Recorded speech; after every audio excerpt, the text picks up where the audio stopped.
안녕하세요. 이번 시간에는 관계대명사 what과 의문사 what, 여러분들이 학원이나 학교를 다니면서 선생님들에게 질문을 하더라도 속 시원하게 둘이 어떻게 다르고 둘이 어떤 녀석들인지에 대해서 제대로 설명을 들어본 적이 없을 것이기 때문에 이번 강의를 기회로 한번 이 부분을 설명해 드리도록 하겠습니다. 우선 이 강의를 들으시는 분들은 아마도 관계사 what과 의문사 what의 대략적인 내용들은 알고 계실 것 같아요. 그럼에도 불구하고 강의는 강의니까 간단하게 관계사 what은 어떤 친구들이고 의문사 what은 어떤 친구들인지 짚어드리도록 하겠습니다. 자, 일단 관계사 what입니다. 관계사라고 하는 건 관계사 절을 이끄는 친구들이죠. 그쵸? 관계사 절은요, 크게 두 가지 종류로 나눌 수가 있어요. 저는 이렇게 분류를 하는데 일반적인 관계사 절과 예외적인 관계사 절, 이렇게 나눠볼게요. 일반적이라고 하는 건 대부분이 여기에 속한다는 거고 소수의 몇몇 관계사절만 여기에 속한다는 뜻이 되겠죠. 자, 관계사절은요, 기본적으로 일반적으로는요 형용사류로서 사용됩니다. 무슨 뜻이야? 형용사류라는 거는 관계사절 자체가 일종의 형용사가 되어서 앞에 나오는 명사를 수식해주는 구조로 사용이 된다는 거죠. 오케이. 그런데 예외적인 관계사절들은요, 형용사류로 사용되는 게 아니라 명사류로 사용이 됩니다. 명사류로 사용이 되면 어떤 차이점이 있는데? 자, 형용사류는 명사를 수식해주는 기능을 한다 그랬죠. 그쵸? 명사류는 문장 내에서 어떤 역할을 하죠? 명사류는 문장 내에서 주어, 목적어, 보어 역할을 하네요. 오케이. 그러면 일반적인 관계사절은 단순한 수식어구일 뿐이고, 수식어구일 뿐이니까 앞에 수식을 해줘야 되는 명사구가 나와야만 하지만, 예외적인 관계사절은 명사류로 사용되니까 앞에 수식을 해주는 녀석이 올 필요가 없을 것이고, 문장 내에서 주어, 목적어, 보어 자리에 가겠구나 라는 걸 알 수가 있겠죠. 그렇다면 우리가 왜 갑자기 관계사절의 종류에 대해서 떠들게 되었느냐? 그렇죠. 관계사절 중에서 명사류로 사용되는 대표적인 관계사절이 관계대명사 what이 이끄는 절이기 때문이에요. 물론 선생님에 따라서 관계대명사 what이 이끄는 건 명사절이 아니라 명사구다 라고 설명하는 분들이 있을 수 있는데 저는 그냥 절이라고 설명하겠습니다. 오케이. 자, 그럼 대략적인 문법 설명을 한번 해볼게요. 관계대명사잖아요. 관계대명사 뒤에는요, 반드시 빠진 명사가 있을 수밖에 없습니다. 문법상 그래요. 그럼 빠진 명사가 있다는 건 명사는 문장 내에서 무슨 역할을 하죠? 앞에서 다뤘던 것처럼 주어, 목적어, 보어 역할을 하잖아요. 그럼 빠진 명사가 있다는 건 문장 내에서 주어나 목적어나 보어 중 하나가 빠졌다는 의미가 되겠죠. 그러면 주어, 목적어, 보어 같은 애를 보고 뭐라고 부르는데? 문장 성분이라고 부르잖아요. 즉 빠진 명사가 있다는 건 빠진 문장 성분이 하나씩은 있을 수밖에 없다는 의미가 되겠죠. 그래서 많은 선생님들이 관계대 명사 뒷문장은 어떻다고 설명을 하느냐? 불완전한 절이다. 불완전한 절이다. 라고 설명을 하는 겁니다. 그럼 요약해보자면 관계대명사 what이 이끄는 절은, 관계대명사 what이 이끄는 이렇게 생긴 절은 통째로 품사가 뭐처럼 쓰인다? 명사처럼 쓰인다. 명사처럼 쓰이니까 관계대명사 what이 이끄는 이 절 전체는 문장 내에서 주어나 목적어나 보어 자리에 들어가겠구나. 이걸 알 수가 있겠고요. 관계대 명사 뒤에는 빠진 명사가 있을 수밖에 없으니까 관계대 명사 뒤에는 반드시 불완전한 절이 오겠다. 이게 가장 대략적인 문법 특징이라고요. 됐죠? 그렇다면 의문사절은 뭔데? 의문사절. 자, 의문사절이라고 하는 거는요, 관계사절이 아까 뭐였어요? 관계사가 이끌고 있는 절을 가리켜서 관계사절이라고 불렀죠. 의문사절도 마찬가지예요. 죄송합니다. 의문사절도 마찬가지예요. 의문사가 이끌고 있는 절을 가리켜서 의문사절이라고 부르는 것과 되겠죠. 의문사절은요, 다른 말로 하면 간접 의문문이라고도 부르고요. 그 어순의 특징 때문에 많은 선생님들이 그냥 의주동이라고 부르고 지나가기도 합니다. 이해되셨죠? 자, 의문사절은요, 의문문이랑 비슷하다고 생각하시면 되는 거예요. 이렇게 한번 예문을 들어볼게요. Sam liked the game. 이렇게 말하면 무슨 뜻이에요? 샘은 좋아합니다. 그 게임을 이렇게 되는 거죠. 그죠? liked 과거형으로 바꿔볼까요? 샘은 그 게임을 좋아했었어 이런 문장이잖아요. 이걸 의문문으로 바꾸면 어떻게 되죠? Did Sam like the game? 이렇게 물어볼 수가 있겠죠. 그쵸? 그런데 걔가 이 게임을 좋아해 안 좋아해를 물어보는 게 아니라 짜잔 이 부분을 싹 날려버리는 거예요.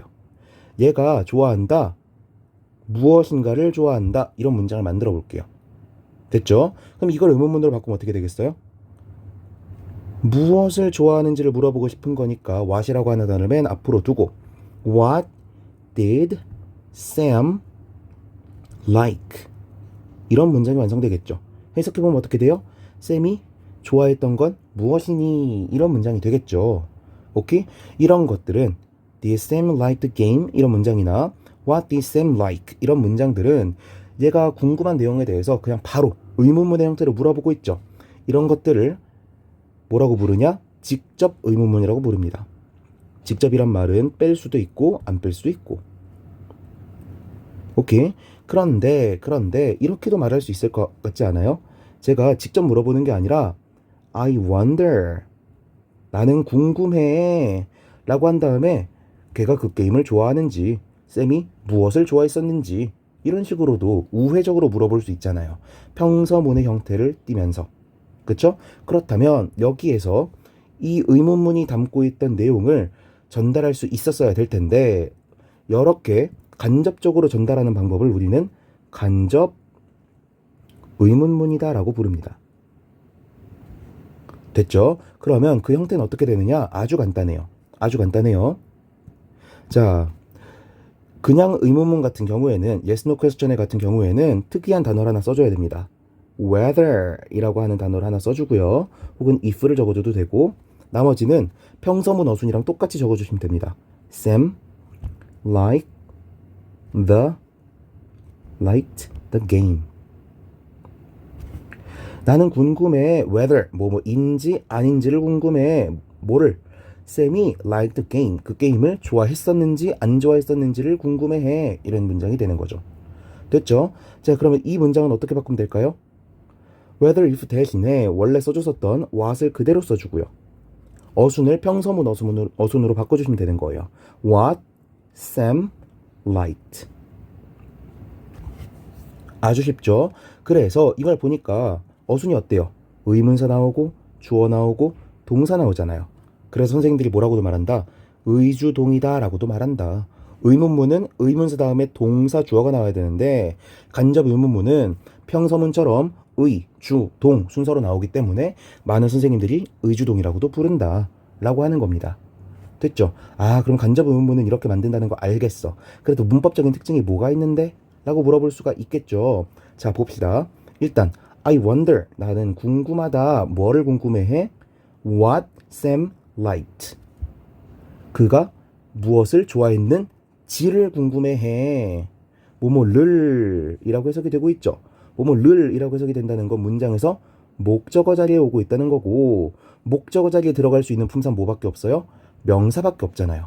그쵸? 아, 그렇다는 건 의문사 절은 무슨 품사처럼 사용이 된다? 명사 품사처럼 사용이 된다. 제 표현으로는 명사류로 사용이 된다라고 말씀을 드릴게요. 됐죠? 그리고 하나 더. 자, Sam liked the game 이라고 하는 문장에서 the game 부분을 what으로 고치고 그쵸? 이 what을 문장 맨 앞으로 돌려준 게 직접 의문문이었고 앞으로 돌린 걸 그대로 둔 상태로 그 뒷부분의 어순만 바꾼 게 간접 의문문이었잖아요. 그렇다 보니까 Sam liked 다음에 원래 the game이 있어야 됐던 자리 what이 있어야 됐던 자리가 텅텅 비어있단 말이죠. 오케이? 즉 무슨 뜻이냐? 의문 대명사인 what이 사용됐다는 건 뒤에 빠진 명사가 있을 수밖에 없다는 것이다. 즉 불완전한 절이 따라오고 있는 것이다 라는 겁니다. 됐어요? 명사류고 뒤에는 불완전한 절이 온다. 그렇다면 여러분들은 이제서야 의문을 가지기 시작해야 되는 거예요. 뭔데? 관계사절은요. 관계사절은 명사적으로 사용이 되고요. 뒤에는 어떤 절을 가져와? 불완전한 절을 가져오고 있잖아요. 그쵸? 심지어 관계대명사 what, 의문사 what. 생김새가 똑같아요, 달라요? 똑같죠. 그렇다 보니까 여러분들이 문법을 공부하다 보면 이런 의문점이 생길 수밖에 없는 겁니다. 뭐 관계사절이랑 의문사절이랑 뭐가 다른 건데? 라고 하는 의문점이 생길 수밖에 없다는 거죠. 오케이. 자, 그러면 둘은 완전히 같은 것이냐? 다릅니다. 어떻게 다른데? 차이점에 대해서 빨간 글씨로 빠르게 한번 적어볼게요. 관계사절 what은요, 관계대명사 what절은요, 해석을 어떻게 하느냐? 뭐뭐하는 것이라고 해석을 합니다. 여기에는 그 어떤 의문의 의미도 들어가 있지 않는 거예요. 그냥 것이라고 해석하고 끝나는 겁니다. 반면 의문사 what이 이끄는 간접 의문문은요, 의문사가 이끌고 있잖아요. 의문, 불확실 이런 의미가 섞여 있는 거라고요. 그래서 해석을 어떻게 하느냐? 뭐뭐지라고 해석을 해줍니다. 차이점이 있네요. 그쵸? 하나 더. 관계대명사 what이 이끄는 명사절은요, 이건 조금 어려울 수 있는데 다르게 풀어서 쓰면은 the thing 혹은 the things that의 줄임말입니다. 오케이? 즉 the thing일 수도 있고 the things일 수도 있다라는 거예요. 즉 관계대명사 what은요, 단수일 수도 있고 복수일 수도 있습니다. 됐죠? 그런데 의문사절은요, 반드시 단수 취급을 해줘야 돼요. 됐습니까? 또 차이점이 있네요. 오케이. 그러면 둘이 문법적으로 완전히 같은 애는 아닌 것 같은데 겉의 형태상으로는 어때요?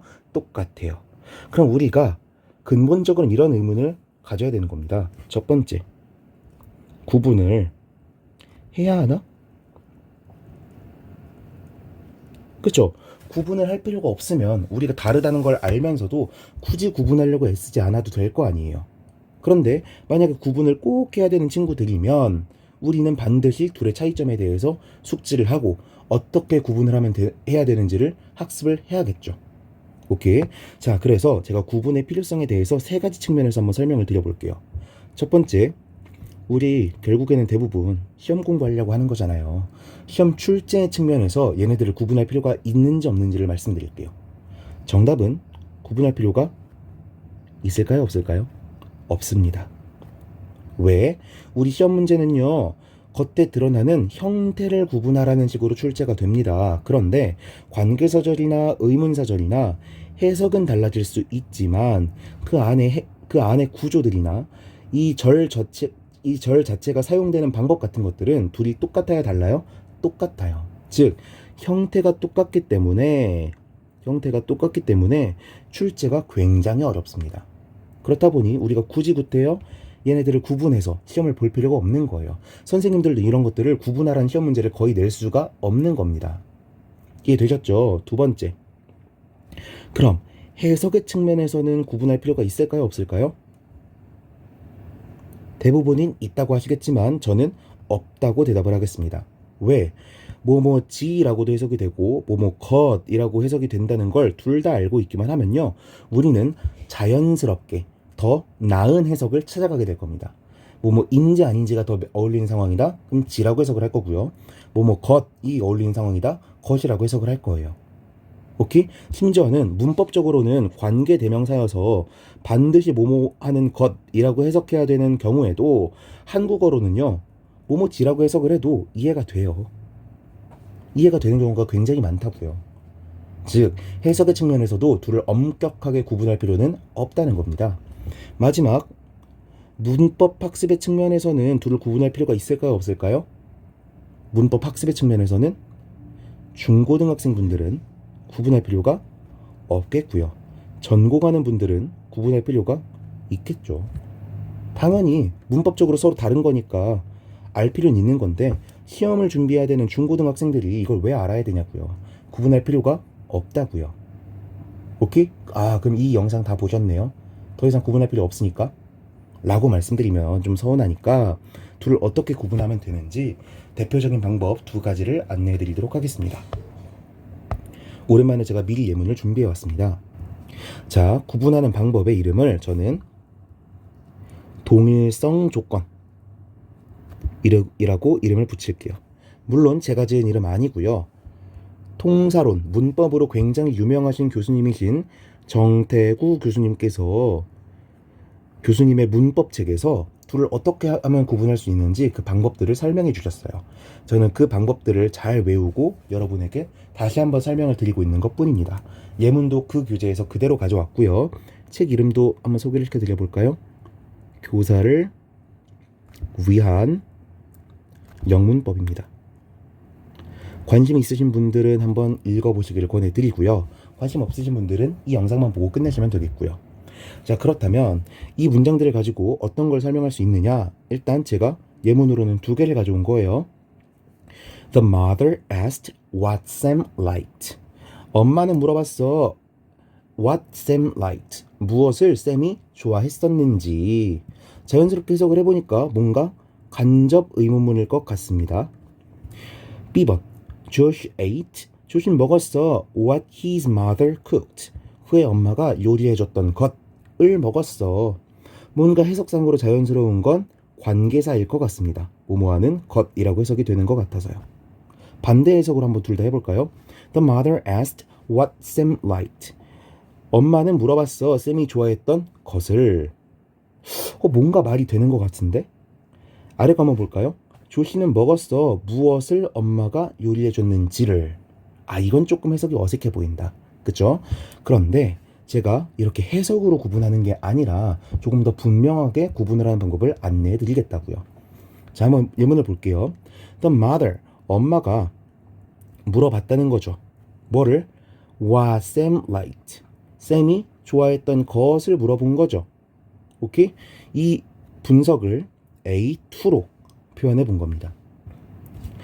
엄마는 물어봤어. 무엇인가를. X를 물어봤어. 됐죠? 그리고 이 아래 문장은요. A1번은 어떤 거냐면 What Sam liked. 이 부분을 문장으로 돌려본 거예요. 평서문으로 바꿔보면 어떻게 되는 거예요? 그냥 평서문. Sam liked what이었을 거 아니야. 그쵸? 이 어순 그대로를 적어본 겁니다. Sam liked X. 이렇게. 됐죠? 자, 만약에 이 두 문장으로 쪼갰을 때, 각각을 쪼개서 해석을 해봤을 때 이 X가 서로 똑같으면 관계사고요. 둘이 서로 다르면 의문사입니다. 오케이? 제가 동일성 조건이라고 말씀드렸죠. 동일하면 관계사고요. 동일하지 않으면 의문사라고요. 한번 볼까요? 쌤은 좋아했어 X를. 쌤이 좋아한 것이 있어요. 엄마는 물어봤어 X를. 엄마가 물어본 것이랑 쌤이 좋아했던 것이랑 똑같은 거예요? 아니죠. 엄마가 물어본 건 쌤이 무엇을 좋아했는지를 물어본 거지. 쌤이 좋아했던 이 물건, 예를 들어 게임이라고 쳐봅시다. 게임을 물어봤다. 말이 안 되잖아요. 그쵸? 그러면 이 X와 이 X는 서로 같은 거예요? 다른 거예요? 다른 거죠. 그렇다는 건 이건 반드시 뭐로만 해석을 해야 될 것이다. 의문사라고 보아야만 할 것이다 라는 겁니다. 오케이. 그 아래 문장도 한번 봐볼까요? Josh ate something. 조시가 먹었어 Y를. 이런 식으로 문장을 바꾼 거죠. B 1번은 어떻게 된 거예요? 이 what절을 풀어서 쓴 겁니다. His mother cooked what? His mother cooked Y. 이 구조로 써준 거예요. 한번 봅시다. 그의 엄마가 요리해줬던 것. 예를 들어서 뭐 치킨을 요리해줬을 수 있겠죠. 이거랑 Josh ate Y랑 똑같은 거예요? 다른 거예요? 똑같은 거죠. 해석상 얘도 치킨이잖아요. 그러면. 그쵸? 그럼 이 두 Y는 동일한 것을 가리키고 있네요. 동일한 것을 가리키고 있다는 건 이 Y는 뭐일 수밖에 없다? 관계사일 수밖에 없다라는 겁니다. 됐어요? 오케이? 다시 어떻게 구분하면 된다고? 동일성 조건을 찾아본다고요. 동일성 조건은 어떻게 나눈다? 이 what절을 문장 전체에서의 what절을 한번 적어보고 이 what절 안에서의 what을 표현할 수 있게 한번 적어봅니다. 그러고 나서 what이 원래 들어갔어야 되는 자리가 이 두 문장에서 서로 똑같은 걸 가리키고 있다. 그러면 관계사라고 분석을 하셔야 되는 거고요. 둘이 만약에 다른 걸 가리키고 있다? 의문사라고 분석을 하셔야 된다는 거죠. 이게 동일성 조건입니다. 오케이? 근데 이것도 막상 써보면은 좀 아리송할 때가 있으니까 제한된 예문, 제가 제시해드린 예문 위주로 적응할 수 있을 때까지 연습을 해보시고 그 다음에 다른 예문들을 통해서 하나하나 확장을 해보시는 걸 권해드리겠습니다. 꼭 이 문장들로 연습을 해보시기 바랍니다. 자, 그럼 첫 번째 방법 알려드렸어요. 그럼 이제 두 번째 방법 알려드리겠습니다. 두 번째 방법은요, 수러 동사를 확인해 보는 거예요. 수러 동사를 어떻게 확인할 수 있을까? 자, 간접 의문문을 가져온다는 거는요, 얘를 목적어로 가지고 오는 수러 동사가 어떤 동사여야만 할까요? 뭔가 의문이나 불확실을 포함할 수 있는 녀석들이어야 되겠죠. 예를 들어 뭘 궁금해한다던가 무언가를 말해준다던가 전달이라고 할 수 있겠죠. 무언가를 탐구한다던가 이런 동사들이 나와야만 뒤에 간접 의문문을 쓸 수 있을 거란 말입니다. 그쵸? 반면에 관계사는요 뭐뭐 하는 것이죠. 그냥 일반적인 명사랑 크게 해석이 다르지가 않아요. 즉 거의 모든 동사 뒤에 관계사절이 나올 수가 있다라는 거죠. 오케이. 그렇다면 일반적인 경우에는 거의 다 관계사가 가능하다 그랬으니까 의문사를 가지고 올 수 있는, 의문문을 가지고 올 수 있는 녀석들만 따로 조금 암기를 해놓으면 여러분들이 구분하기가 훨씬 쉬워지지 않을까요? 그쵸? 자, 그래서 몇 가지 동사들을 여기다가 적어드리면요. 첫 번째, ask 같은 동사가 있을 수 있겠죠? wonder 이라고 하는 물어보는 것도 있을 수 있겠고요. know나 not을 붙인 don't know 같은 표현들도 있을 수가 있겠고요. is unclear처럼 분명하지 않다. 딱 봐도 불확실이죠. uncertain 확실치 않다. 딱 봐도 불확실이죠. 이런 수어들이 나오면 그 뒤에는 의문사절이 나올 수가 있다라는 겁니다. 오케이. 자, 그러면 제가 이번 시간에 구분 방법을 총 몇 개 알려드렸어요? 2개 알려드렸죠. 첫 번째, 동일성 조건. what이 문장 전체에서 하고 있는 역할과 what절 내부에서 하고 있는 역할을 비교했을 때 둘이 똑같다 관계사, 둘이 다르다 의문사. 됐죠? 수러의 의미를 기준으로도 알려드린 게 바로 두 번째가 될 거고요. 수러를 기준으로 의문이나 불확실을 전달할 수 있는 이러한 동사들이 나오면 그 뒤에는 의문사절이 나올 수 있을 것이고 그 외에 대부분의 동사들 뒤에는 관계사절이 나올 수가 있을 것이다 라는 겁니다. 됐죠? 자, 그래서 이번 시간에 이렇게 배웠던 내용을 이렇게 그림으로 정리를 해드렸습니다. 이 그림 자료는요, 제가 영상 소개란에 적어둔 블로그 링크를 통해서 확인하실 수 있으니까 굳이 이거 노트에다가 100개 적으려고 하지 마시고 블로그에 들어오셔서 이 자료를 다운받아가지고 확인하시면 좋을 것 같습니다. 여기까지 이 영상이 도움이 되셨다면 좋아요와 구독 눌러주시면 감사드리겠고요. 도움이 되시지 않으셨더라도 그 다음에 어떻게 설명을 했으면 좋겠는지 어떤 내용이 궁금한지를 댓글로 남겨주시면 영상을 촬영하도록 하겠습니다. 이상 이번 수업도 마치도록 하겠습니다. 수고하셨습니다.